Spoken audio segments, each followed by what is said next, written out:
Media zone recording studio Pathak market Ambara Chowk Rewa Ghat Muzaffarpur.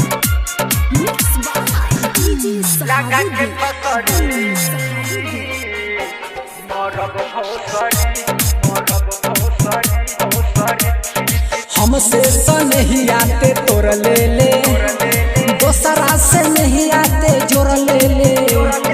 हमसे तो नहीं आते तोर ले ले, दोसरा से नहीं आते जोर ले ले। लगा के फसरी मरब भौसरी, लगा के फसरी मरब भौसरी। हमसे तो नहीं आते तोर ले ले, दोसरा से नहीं आते जोर ले ले।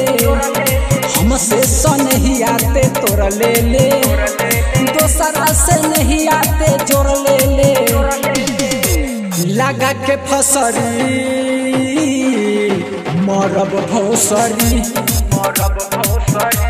लगा के फसरी मरब भौसरी।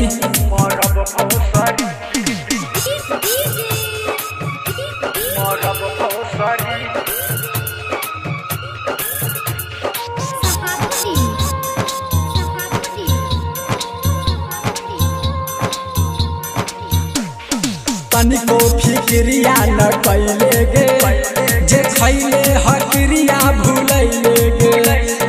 तनिको फिक्रिया न कैले गे, जे खैले हक्रिया भूलैले गे। वैसन जखम मर जइबौगे हम, जोगे बेवफा सनम कहे देले तू गम। रहे मजबूरी न बतैले तू गे, दोसरा के घरवा सजैले तू गे। रहे मजबूरी न बतैले तू गे, दोसरा के घरवा सजैले तू गे। लगा के फसरी मरब भौसरी, लगा के फसरी मरब भौसरी। लगा के फसरी मरब भौसरी।